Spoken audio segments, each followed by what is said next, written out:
All right. Welcome, everyone, to another deep dive. Yeah. And today we're going to be getting into some really wild stuff. Yeah, this is going to be a good one.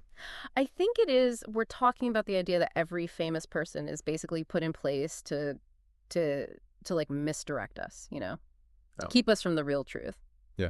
A pretty bold claim. It is pretty bold, and it's a little unsettling. Yeah. But that's kind of what we do here, right? Yeah, that's why we're here That's why we're here. with the deep dive. We're here for the deep dives, and so yeah, the source material for this one is an essay called "What I Finally Understood" by Miles Mathis. Oh, yeah. I've read some of his stuff. Yeah, and this was written when he was Almost 50. almost 50. Right. Yeah, like right around 50. Yeah. So he's saying that it took him like decades to kind of arrive at this conclusion. Right. And I mean, he uses some pretty interesting examples. Yeah. Like he talks about Lyndon LaRouche, Yeah. and the gun control debate, and even the movie Her with Joaquin Phoenix. Oh, wow. That features Alan Watts, right? Yeah. So to kind of visualize this, Mathis starts with an analogy, and he compares this system to like a football defense. Okay. And he's like, imagine a coach that positions every player to block every possible path Right. to the goal. To the goal. So it's like they're placed in a way to make sure that that the other team doesn't score. Right. And so Mathis is saying that, it's like that with society. It's like certain people are put in place to kind of Steer the narrative. steer the narrative. Control information. Yeah, control the information. Control where our attention goes. Yeah. And I mean, I always think of it like, like those governesses that they would hire for like rich kids, Right. back in the day, that would kind of mold them Right. into what their parents wanted or what the family, Yeah, it makes sense. kind of wanted them to be. Yeah, it makes sense. So if we follow that analogy, who would be the players on this misdirection defense? Well, that's where the concept of these gurus comes in, And he doesn't necessarily mean like a spiritual guru. Right. It could be really anybody who's kind of An influencer. an influencer, yeah, someone who's kind of driving thought in a certain direction. Right. And he believes that there are levels to this, Okay. that it's not just like one guru at the top. Okay. It's that no matter how far you go Up the mountain. up the mountain, there's always going to be another guru, There's always going to be a guru. Yeah. like waiting there. Right. And to steer you back on course or Yeah. steer you in the direction. Or steer you in a different direction. Right. Right. It's almost like no matter how far down the rabbit hole you go, right. it just keeps going. It just keeps going. Yeah. It just keeps going. So, I mean, how do Yeah. you know, like, which way to go then? Right. Yeah. You know what I mean? Like, if you can't rely on anybody, how do you... And that's the thing he brings up, is that sometimes they'll expose lower-level gurus to gain your trust and make you feel like you're getting to the truth. You're getting closer. Yeah. So it's like, oh, okay, I can trust this person because Right. they're Calling out these other ones. they're calling out the other ones. Yeah.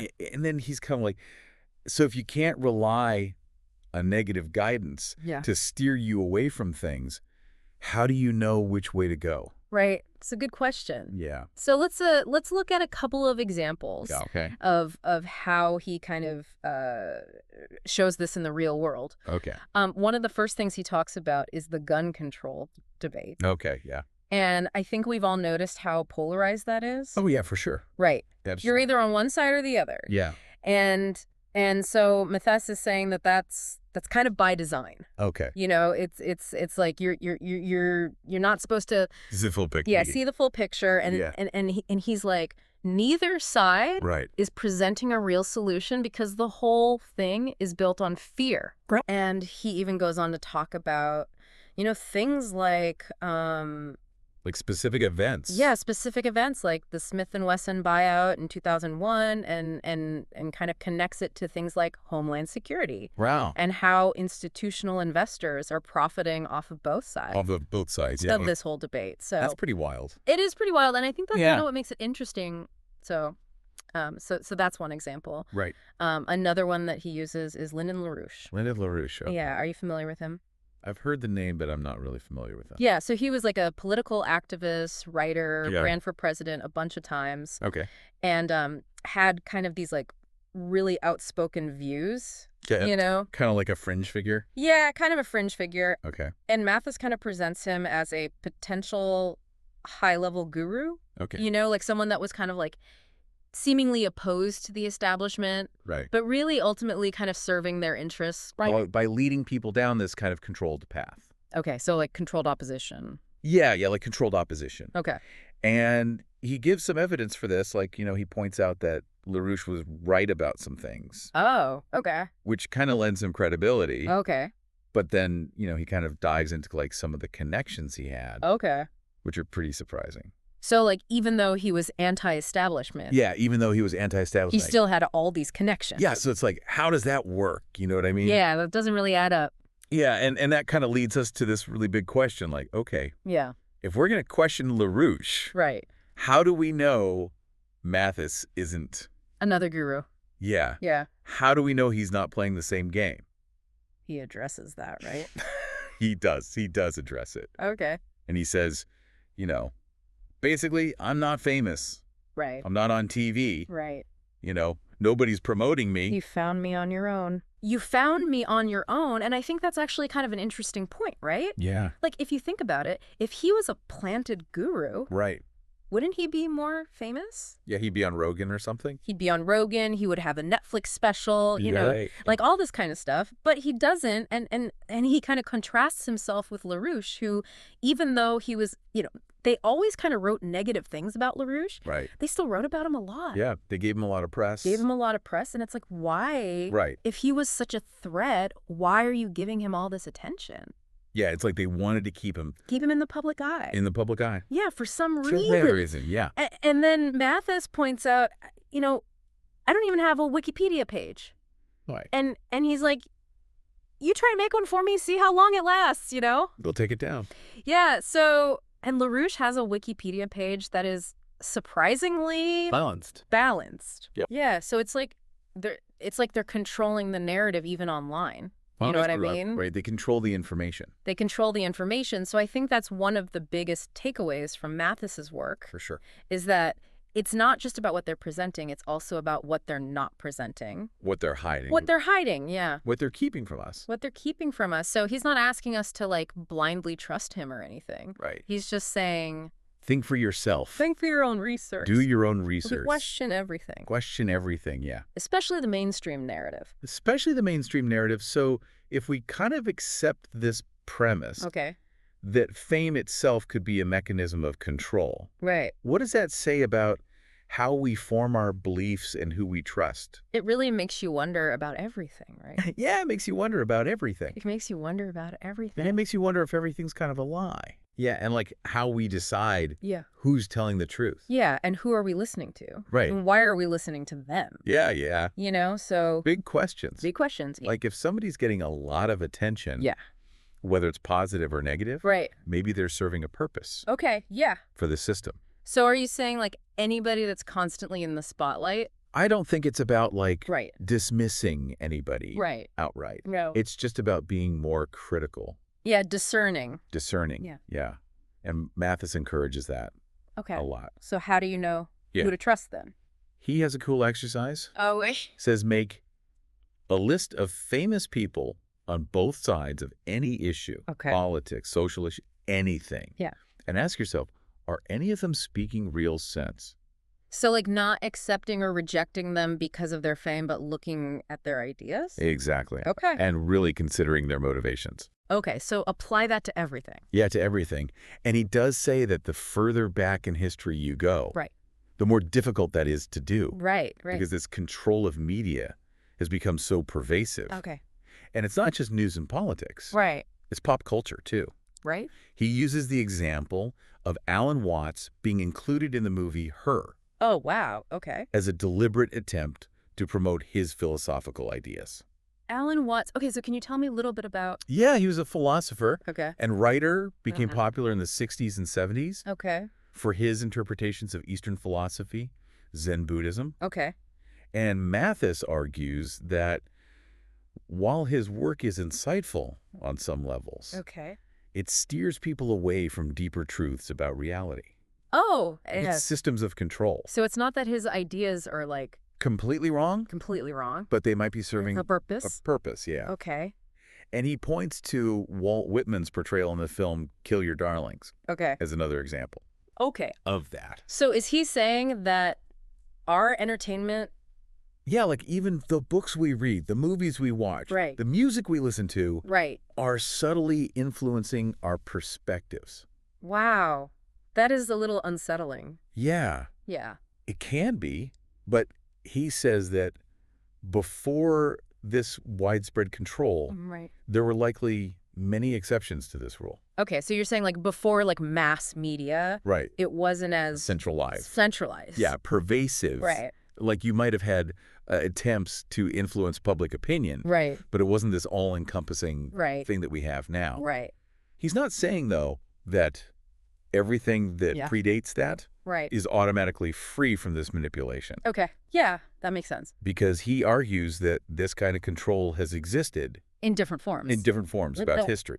So you're saying we have to be critical Of everything. of everything. Yeah. No matter when it was created. Right. That makes sense. So going back to LaRouche, Okay. he says his aha moment Okay. with this whole theory Okay. came from thinking about him. Oh, really? Yeah. Why? Someone remarked to him how insightful he was, Okay. how right he was about so many things. Was he? Well, that's the thing. Okay. These figures are often correct about some things Okay. to make them more convincing. So they gain your trust. Yes, Okay. they gain your trust. What was he right about? He was vocal about things like government involvement in the drug trade, Okay. money laundering schemes, potential dangers of fluoride, Okay. the financial meltdown, Okay. pedophilia in elite circles. Oh, wow. So he was right about some pretty out there stuff. Yeah, okay. But then he went back and studied all of his writings, Yeah. like a comprehensive look Okay. at his work, Okay. and found what he argues is a much more nuanced Okay. and perhaps even more dangerous form Oh, wow. of misdirection. Okay, what did he find? One of the first red flags was his background as a Marxist. A Marxist. Yeah. But he was an American politician. Yeah, he was an American politician, Yep. ran for president, Yeah. but always identified as a Marxist. Really? Yeah, even in the 1970s in the U.S., Oh. when he was almost 60. That's interesting. And Mathis says no true intellectual could stomach Marx's prose, let alone his theories. So are you saying LaRouche wasn't really... That's what he suggests. Okay. And remember, Yeah. he's not advocating for Yeah. capitalism or the Oh. American system here. Right. He's arguing for reason. Okay. And he says that Marxism was a cleverly disguised replacement Okay. for republicanism, Okay. designed to appeal to idealistic young people Okay. that were disillusioned with Western institutions. So they're presenting it as an alternative, Yes. but it's actually leading to Something else. something else. Yeah. He says that Marx, Yeah. by focusing on the working class, Right. built his whole ideology on a shaky foundation. Okay. He says, while top-down governance Right. can be predatory, Yeah. bottom-up governance Yeah. is inherently flawed. Yeah. I mean, you can't run a household from the kid's bedroom. Exactly. You know, Yeah. that's not going to work. And then he points to Yes, some yeah. other inconsistencies Right. in LaRouche's positions. Okay. He promotes figures like Leibniz, Lincoln, Roosevelt, Kennedy, Okay. advocates for concepts like NAWAPA, Okay. this big infrastructure project, Okay. and SDI, Okay. the Strategic Defense Initiative, Okay. for a Marxist. Yeah, that's kind of a strange mix. It's a strange mix, Yeah. and Mathis sees him as a gatekeeper, Right. like Noam Chomsky, Oh, okay. someone positioned to catch those Okay. that are getting too close Right. to uncomfortable truths. Okay, so these two figures Yeah, that seem opposed totally opposite. could actually be serving a similar purpose. He argues that Huh. they're both permitted Right. to acknowledge a certain number of U.S. and British wrongdoings, Okay. but prevent even deeper truth Okay. from coming to light. So are they both part of some conspiracy? He doesn't use the word conspiracy, Okay. but he suggests Okay. that they were both Operating. within a system Okay. that sought to control information Right. and shape public perception. Okay. And what's interesting is he argues that LaRouche Yeah. is further up the mountain. Further up the mountain, what does that mean? So he's able to discuss certain topics that Chomsky couldn't. Okay. Like he would acknowledge 9/11, Okay. which Chomsky wouldn't. Really? Yeah. Okay. He could also delve into Yeah. more fringe ideas Right. that wouldn't resonate Right. with Chomsky's audience. So it's like they're both playing a role, but LaRouche is At a higher level. at a higher level. Okay. And he points to their contrasting approaches Yeah. to JFK. Okay. Chomsky kind of avoids it altogether. Right. And LaRouche Okay. presents this new spin on the Oliver Stone narrative, Okay. introducing the Yalta system Oh, okay. and Mortimer Bloomfield. Who are they? The Yalta system is the post-World War II Oh, okay. geopolitical order. Okay. And Mortimer Bloomfield was an American diplomat. Okay. But he points out the absurdity of LaRouche's claim that Kennedy was killed Right. for believing the U.S. could win a war with the USSR. That does seem a little far-fetched. Yeah. He's like, do you really believe a U.S. president right. could be too hawkish All right. for the financiers behind him? It's a good question. Yeah. And then there's the whole thing about LaRouche's web of contacts. Yeah, so he's supposedly traveling the world, Right. meeting with high-ranking officials Right. in various countries, Right. Right. including the Soviet Union. But how? But how? If he's such a critic, Exactly. why would they? It doesn't really add up. Yeah. His biography is Yeah. full of contradictions. Ah, So we're told that he's teaching at New York City's Free School in 1967. okay. There's no record of that anywhere. Oh, okay. And then, Yeah. seemingly out of nowhere, Yeah. a group of students from Columbia and City College Right. start attending his classes. Okay. And suddenly, the NCLC is born, the NCLC. the National Caucus of Labor Committees. Okay. So if he was so influential, Right. why didn't he start this earlier? Right. Where did the funding come from? Right. For all of his magazines and books and travels, Right.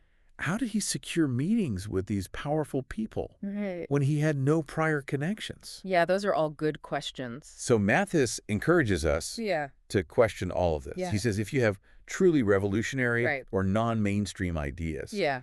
you're not going to be welcomed with open arms Right. by those in power. Yeah. Yeah. So his whole biography Yeah. contradicts Yeah. this image of him as a fierce critic Right. of the mainstream Yeah. who's meeting with these same people. So it's like he's playing both sides.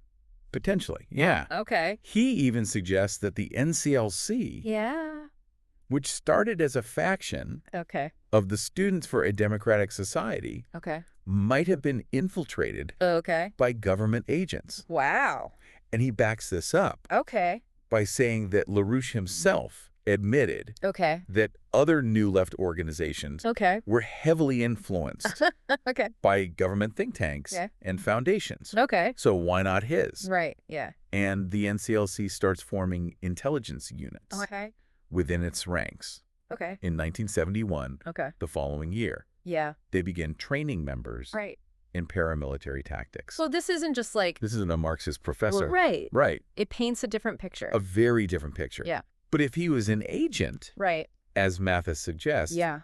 why was he sent to prison later on? Right. Was that part of the plan? Well, Mathis has shown in previous work that several high-profile figures Right. we believe to have been incarcerated Yeah. might never have served time, Really? including Ezra Pound and Charles Manson. Oh, wow. So maybe LaRouche's alleged imprisonment Okay. was a way to enhance his credibility Okay. with his followers. Oh, so it's like a staged event. A staged event Okay. to solidify his image as this Truth teller. truth teller. Yeah. Okay, I like that. And Mathis says he was always encouraging confrontation, Right. even in the early years Okay. when his followers Yeah. allegedly attacked their Marxist rivals Okay. with pipes and bats. Whether that's true or not, It's the narrative it's the narrative that yeah. they're creating. Right. Right.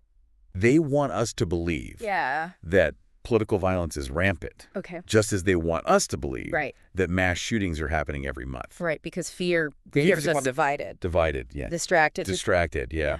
And it creates a market for solutions, Right. Yeah. whether that's increased security measures, Yeah. stricter gun control laws, or Yeah. military intervention. Right. They're profiting Yeah. from the very problems that But they create. they create. Yeah. But going back to Mathis, Okay. if we're accepting his premise, Yeah. how can we be sure he's not just another planted guru? Right. Exactly. That's what I was going to ask. So he addresses this directly in his essay. Okay. He says, I'm not famous, I'm not on television, Right. I'm not being promoted by any major media outlet. Right. If you found my work, Yeah. you stumbled upon it on your own, Right. probably through a web search. So he's saying that his lack of fame is actually proof? In a way, Of yes. his Of his authenticity. authenticity. Okay. And he contrasts himself Yeah. with LaRouche, Okay. who, even though received mostly negative coverage, Right. was still extensively written about Yeah. in the mainstream press. Why would they do that? And he finds this very curious. Yeah. He says the media, Yeah. which LaRouche himself claimed was controlled by the CIA, Right. wouldn't have given him a platform Right. if he were a genuine threat. So it's like they needed to keep him in the public eye For some reason, yeah. for some reason. And then he points to the fact that he doesn't even have a Wikipedia page. Yeah. He says, try and create one for me Yeah. and see how long it lasts. Right. Yeah. LaRouche has an extensive Wikipedia page, Right. which, while it has some negative elements, Yeah. is surprisingly balanced. So they're controlling the narrative even online. Even online, yeah. Yeah. This is key to Mathis's work. Oh, It's wow. not just about Yeah. what information is presented, Right. but also what is It's suppressed. like hidden. What's hidden, yeah. Yeah. And he's not asking us to blindly trust him. Right. Read everything critically, Right. question your assumptions, Yeah. and make your decisions based on logic, Right. not blind faith. Yeah. So that's good advice, I think, in any. In any context. Yeah, in any context. Of in life. Yeah. So if we accept Mathis's premise, Okay. that fame itself could be a mechanism of control. Right. What does that say about how we form our beliefs? Oh, man, that's a big one. And who we trust? That's a huge question. Yeah, it's like it challenges everything. It really does. It challenges everything. Like, how do we determine what's true Yeah. and what's worthwhile? Like who to believe. Who to believe? Yeah. If fame is a construct, Yeah. as he suggests, Right. then we need to be way more discerning About everything. about everything. Yeah. It brings us back to his ultimate challenge. Okay. Make a list of famous people on Right. both sides of any issue Right. and ask yourself, are any of them speaking real sense? I like that. Yeah. So if fame is a red flag, Yeah. what are some other things we should look out for? That's where it gets interesting. Mathis says the clues are often right there in front of us. It's just about, looking closely, Yeah. noticing things that don't add up, Inconsistencies. inconsistencies. Yeah. Mhm. And really questioning the stories, The narratives. the narratives, that they're trying to sell. Okay, so like be a detective. Be a detective, yeah, Okay. in your own life. And look for those little clues. Yeah, look for the clues, and one of the things he talks about is like looking at the motivations Right. of the people who are being promoted. Like who's behind them. Yeah, who's supporting them? Yeah. What are their connections? Right. What are they getting out of it? What are their agendas? Yeah, what are their agendas? Okay. So it's not about like, Right. being paranoid or suspicious of everyone. Right. It's just about thinking critically, Okay. and doing your own research. It's making me rethink like how I even approach like information now. I think we all kind of have to do that these days Yeah. with how much information's out there. Right. And how much of it is Misinformation. misinformation. Yeah. It's overwhelming. So how do you know where to even begin then? Well, Mathis says, start with what interests you. Okay, so follow your passions. Yeah, follow your passions. But do it with a critical eye. Yeah, critical eye. And, Sure. and remember, the truth is often like Nuanced. nuanced. Yeah. Yeah. It's not Black always. and white. Black and white. Yeah. Yeah. So be open to exploring Different perspectives. different perspectives, Okay. even if they challenge your beliefs. Even if they challenge your beliefs. Yeah. Yeah, I think that's good advice just in general. Yeah, for sure. Whether you're researching something or just talking to somebody Right. that has a different point of view. Exactly. Yeah. It's about realizing we don't have all the answers. I Right. don't know. So as we kind of wrap up this deep dive into Miles Mathis's ideas, Yeah. what's the one thing you think people should remember? I think the most important thing is to be aware of the potential for manipulation, Okay. especially through fame and media. Okay. It's not about being paranoid, Yeah. but just being mindful, Okay. questioning the narratives Right. that are presented to us. Like step out of the matrix Let's and step out of the matrix see things for what they really are. for what they really are. Yeah. And empower yourself to think critically. Yep. Okay. You All right. make informed decisions. Yeah. Make your own decisions. All right. So to all our listeners out there, Yeah. the next time you see somebody famous, Yeah. whether it's a politician, a celebrity, Yeah. an athlete, a musician, An influencer. an influencer, whoever it is, Yeah. just take a moment, Take a step back. take a step back. Consider their motivations. Yeah. Their connections. Yeah. What they're promoting. Are they speaking real sense? Are they speaking real sense? That's the question. That's the question. That's the question. So thanks for joining us on this deep dive into Miles Mathis and His wild theory. his wild theory. Yeah, Oh, it's a good one. it is a good one. Yeah, And it definitely makes you think. makes you think. Yeah. So until next time, keep questioning, Keep questioning. keep exploring, Keep exploring. and keep diving deep. Keep diving deep.